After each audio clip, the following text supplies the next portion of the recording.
Hi everyone, welcome to day 15 of 30 Days of Night, a photo marathon where I shoot one roll of film every day for 30 days with 30 cameras.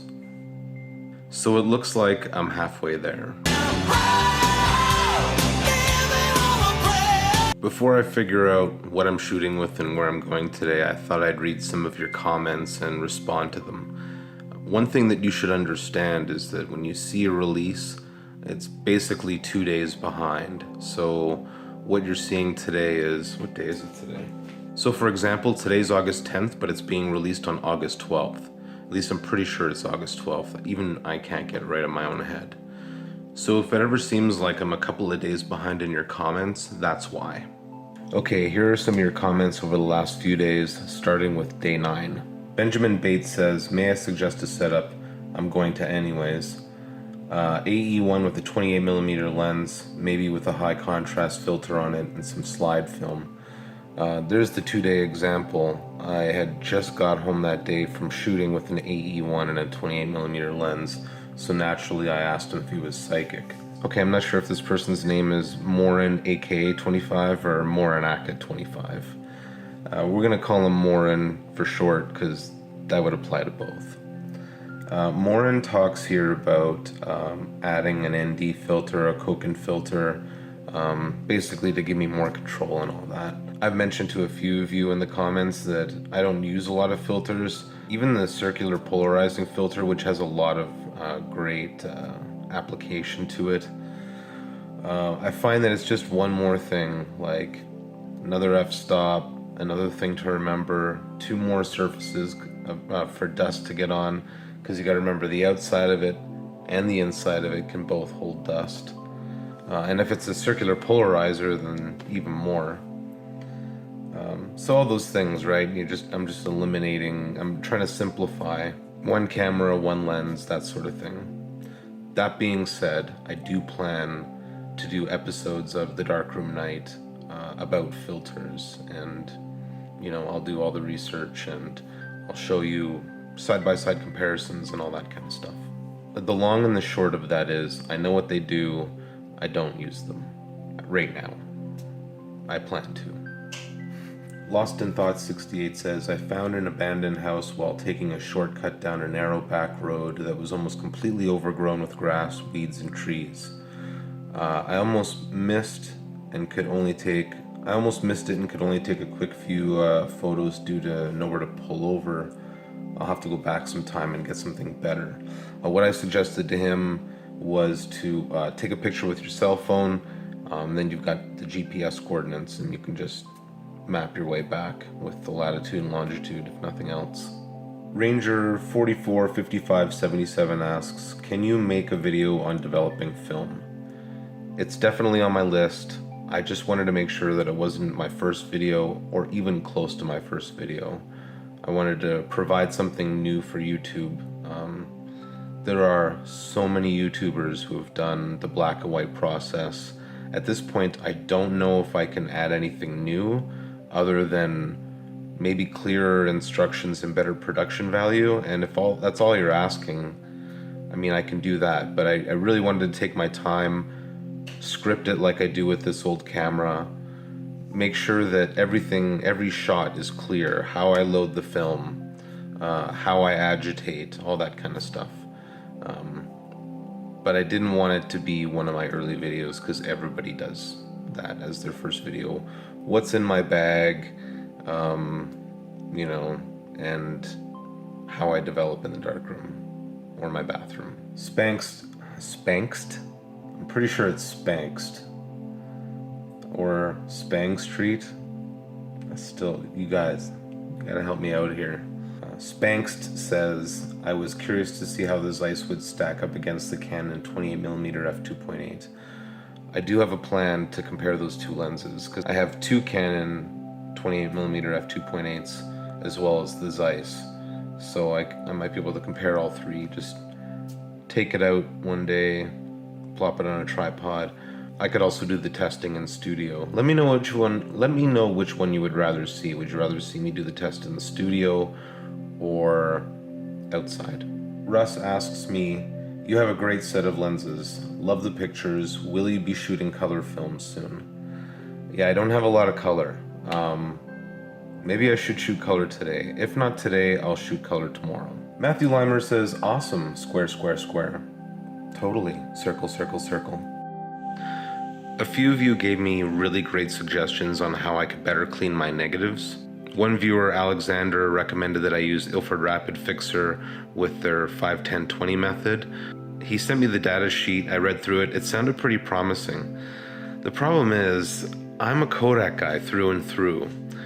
I really like having all Kodak products for my development process, except for the paper, which is an Ilford Multigrade 4.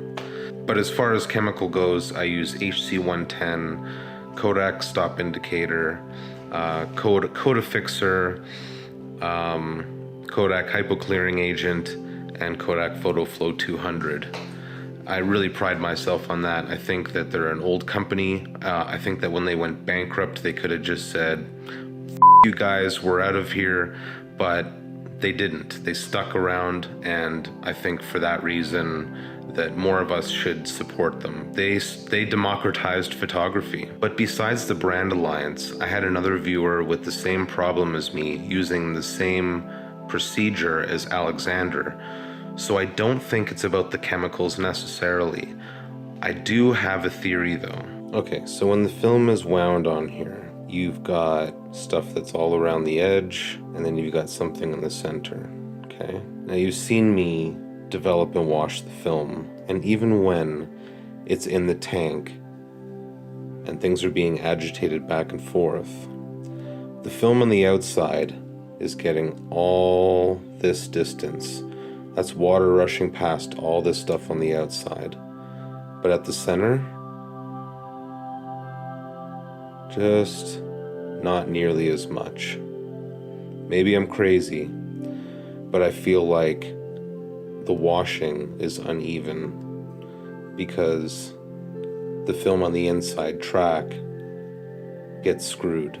It would be the same thing with the tube. The tube goes down the center and it pushes more water on the outside going out than it does pushing it back up the center, because there's a hose down there, right? So that's my theory, and I'm gonna do something to test this theory today. Okay, it's raining and I'm heading into Walmart to hopefully find my solution to my cloudy negatives.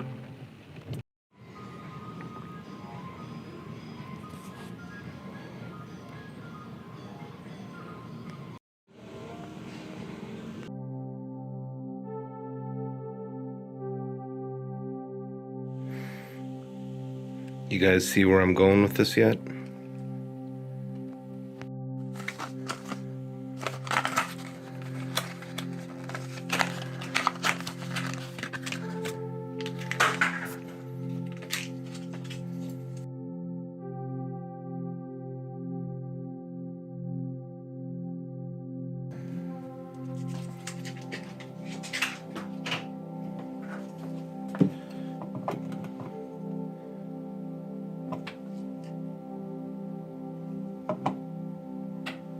What the f***?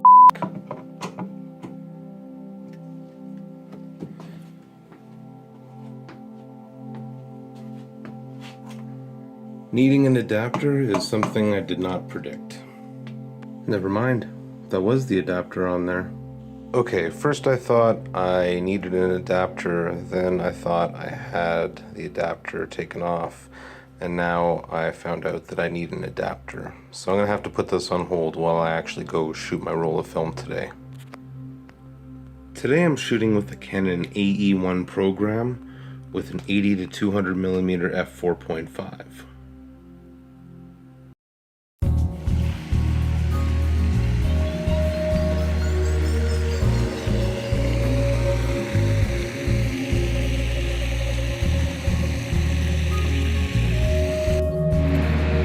For all intents and purposes, I'm taking the same route I was yesterday, except this time I've got an 80 to 200.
Displacement level 10,000.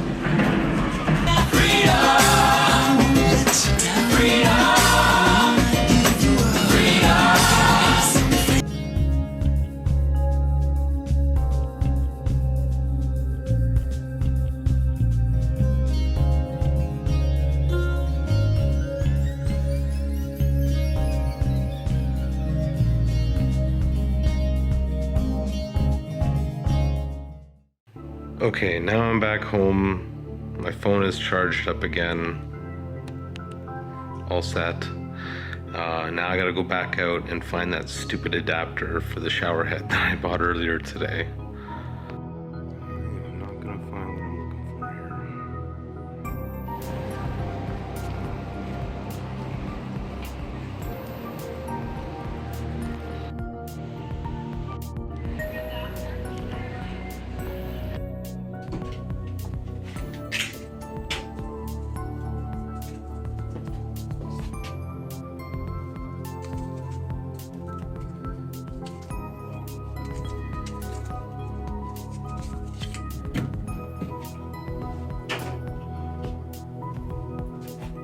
This took way more effort than it should have.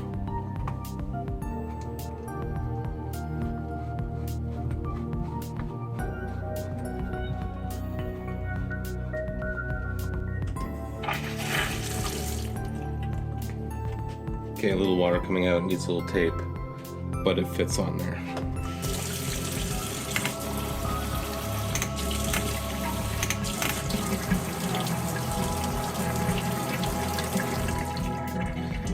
Okay, I'm going to eat.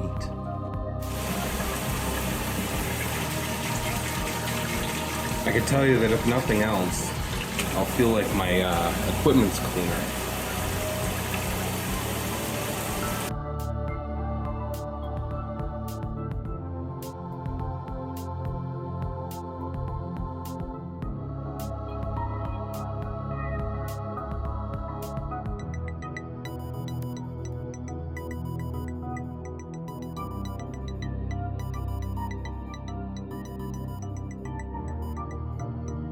I'd like to create a better rig, but I'm out of time today, so this is gonna have to do.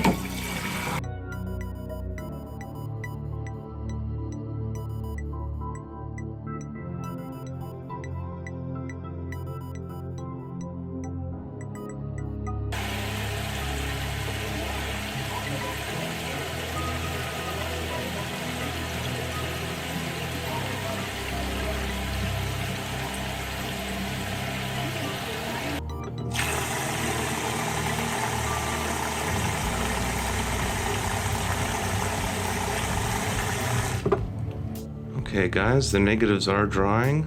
A couple hours we'll know if all this bullshit myself through today was worth it. Okay guys, the verdict is in and my negatives are completely clean. There might be a couple of spots and a thumbprint at the top from when I hung it up, but other than that, I am not getting the streakiness down from the top that I was before, not even in the slightest. I looked at it with a flashlight in the dark as well, just to be sure, and I would call this a success. I would say in my situation, it was my washing process. I know some of you mentioned that there are ways I could save water, one thing at a time. For now, I've tackled this problem. Moving on now. Yeah, I gotta say, it looks like my darkroom issues are over for the moment. Showerhead, who would have thought, eh? Here are today's highlights.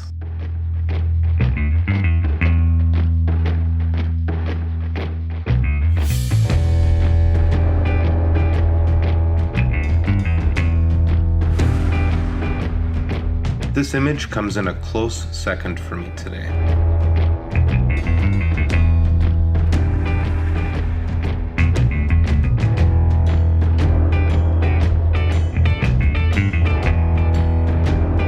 Here's me trying to be abstract again.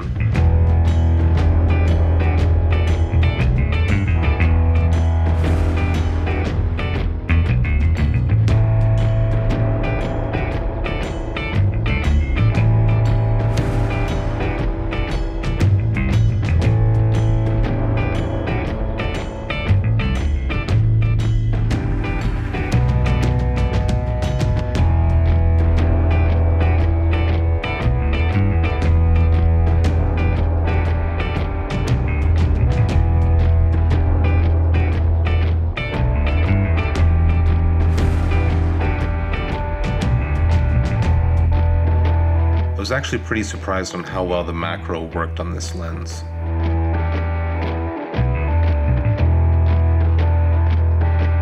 Here's my top pick for today. It was actually the first photo I took.